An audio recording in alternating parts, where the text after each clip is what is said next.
Next on Worcester News tonight, a victim of credit card theft is speaking out after he says his car was broken into. Now police are looking for the public's help to find the suspect. Plus, it's Valentine's Day, a look at Worcester's unique history with the holiday. Good evening and thanks for joining us. I'm Olivia Lemon. The night looks pretty clear for any of you with Valentine's Day plans. Temperatures are expected to stay in the low 30s with warmer weather on the way for tomorrow. Here's Pamela Gardner with a first look at our local forecast. Hey there, good evening. Happy Valentine's Day. For this evening, if you have those big dinner plans, taking your date out, well, temperatures are going to be in the low 30s and upper 20s through 8 o'clock, through 9 o'clock, falling down to 27 degrees. Breezy, but the wind slowly subsides tonight and seasonable temperatures as our overnight temperatures dip into the low 30s and upper 20s. Worcester a low 29 degrees, and across Worcester County, we'll be in the 40s by tomorrow afternoon. But we'll be dodging some of those raindrops, off and on shower chances, especially for the first half of the day. And in coming up in just a few minutes, we'll time out the rain hour by hour. Plus, there's a chance for a wintry mix farther to the north. Temperature swings off and on. We go from 40s near 50 degrees tomorrow to some 30s back for the weekend. And in the exclusive 10-day forecast, we have an active weather pattern when we could see a couple rounds of a wintry mix, all in just a few minutes. An update to a story we first brought you last week. A Worcester resident says he saw the surveillance photos of two suspects accused of stealing people's credit cards and realized it may be the same people who stole his. Local police departments say they rely more on social media now to help solve these types of crimes. Our Brittany Schaefer joins us now with the story. Brittany? Olivia, the suspects hit this Walmart in West Boylston. Philip Johnson says they stole $1,500 worth of items and then used his card again at the Sally Beauty Supply. That's when I realized, geez, I had been broken into. It took a few days before Philip Johnson realized someone broke into his car and stole cash and his credit and debit cards. See, it's a little bit bent and crooked, and then I tried the key in it. It's like, you know what? He won't even go in, won't turn it anymore. Late last month, Johnson's bank alerted him of suspicious activity of someone making big purchases on his cards. He says it wasn't him. They charged $1,500 to my credit card at Walmart and then charged another $780 something to my debit card at Sally. And they had been rejected for like a $2,000 charge at Sally. And they tried to charge another $1,000 shortly after that at the same Walmart. The retired Worcester man says he was on a hike with his wife when the suspects, identified here in police surveillance photos, broke into his car. Johnson is an avid hiker and says he's never experienced anything like this. I was struck out of the blue. The first thought was that somebody had somehow gotten hold of my card number. I didn't even think I'd been broken into. Just I don't leave valuables in the car anymore. He filed a report with Sterling Police. Detective David Johnson says their department is working with West Boylston and Sturbridge Police, who are also looking for the suspects.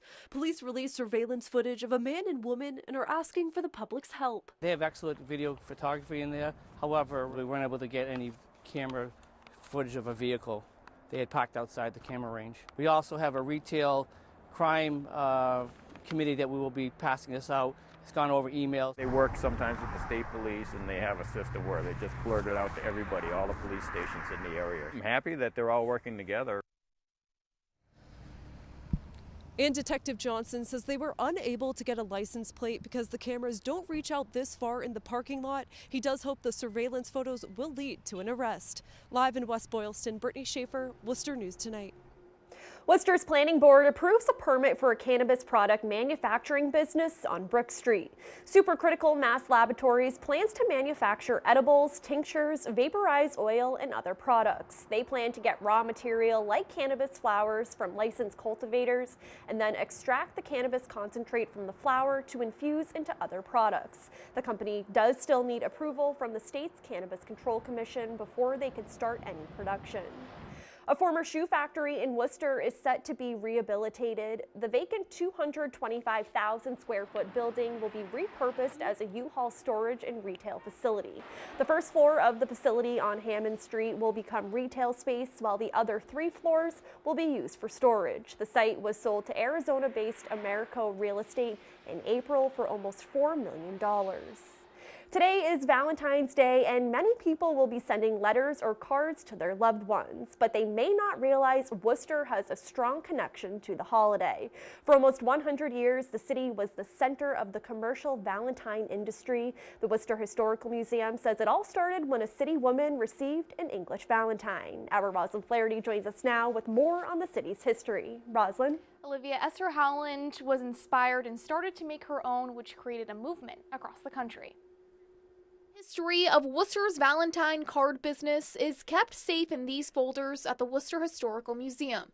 Thursday, they are out in honor of Valentine's Day. Interest in the city really spikes around this time of year. Exhibit coordinator Vanessa Bumpus says Esther Howland started making Valentine cards downtown in 1847 after her father brought her back lace from other countries. I always say she's kind of the Martha Stewart of her day. She hires her friends and they're made in assembly line style. These beautiful, delicate cards were handed to people unsigned. No two Esther Howlands are alike because if your job all day was, say, putting on the stickers, your hand probably got tired, so the sticker shifted. Howland merged her company with another card maker in Grafton. Then, in 1881, George Whitney bought the business, which thrived until the 1940s, ending a span of nearly 100 years where Worcester was the center of the commercial Valentine industry. She really kind of kicked off a movement, not just in Worcester, but in the country. So it's exciting to have that Worcester connection. A now multi-million-dollar commercial holiday, Bumpus says people always call wanting to know where the cards came from. We've gotten a lot of phone calls this week, people interested in knowing the history of the Valentine. I don't think people think, oh, Worcester Valentine. The Historical Museum doesn't keep the cards on display because they are so delicate. Rosalind Flaherty, Worcester News Tonight. The American Heart Association is launching their Little Hearts, Big Hats campaign in an effort to raise awareness of infant heart disease. Thursday, the organization handed out hundreds of hats to infants across central Massachusetts, including dozens at UMass Memorial Medical Center in Worcester. February is National Heart Month and typically focuses on women's heart health, but the AHA says it makes sense to also focus on mothers and their infants. They say this new campaign is a way to focus on congenital heart disease. And I have people need to be aware of the risk of congenital heart disease, of all the issues around heart health are important at every age, and so we just the card has a little information on it, and it's just our way to communicate with parents and to focus on infant health. And the hats were all knitted by local volunteers. UMass Memorial Medical Center ranks as one of the top 7 best hospitals in Massachusetts and is among the 100 best in the country. The rankings are from the website Health Grades. The site says America's 100 best hospitals are in the top 2% of hospitals in the nation for exhibiting clinical excellence for at least 3 consecutive years. The rankings are focused on clinical quality outcomes for 32 conditions and procedures. In an effort to help raise awareness about the importance of organ donation, St. Vincent Hospital is celebrating National Donor Day in hopes of getting 50 people to complete their organ donor registration. The hospital says a donation can save a life. Our Chandler Walsh joins us now with the story. Chandler? Olivia, one woman waiting for an organ says seeing people sign up is the best feeling. She has 8% of her kidney function and says it makes her constantly tired. Susan Graham started volunteering with New England Donor Services to thank the person who donated a kidney to her mom. Susan then found out she also has polycystic kidney disease and both of her kidneys will fail. If I don't get a kidney, I will die. So somebody out there who becomes an organ donor is going to save my life. Graham joined St. Vincent Hospital working to get more people to register as donors. She says more than 120,000 people in the country are waiting for an organ, and in New England, the wait is longer than most. We don't have enough people registered to be organ donors. Right now, it's a 6-year waiting list for a kidney. St. Vincent has several donor registration days each year. Associate Chief Nursing Officer Bob Reddy says they see the need every day in their dialysis unit. We treat numerous patients who are on dialysis for decades, and the thought of a kidney transplant is transformational. Reddy says donors give life to people who desperately need it. One person can make a huge difference to not just one life, many lives. Graham has been on the waiting list for 3 years and says she can't wait to find a donor so she can have more energy to do the things she loves. Walking, shopping, not having to take naps all the time, running around with my great niece, just normal everyday things that everyone else takes for granted. Luckily, Graham isn't on dialysis yet. St. Vincent Hospital will have another event to raise awareness for tissue and organ donation in April.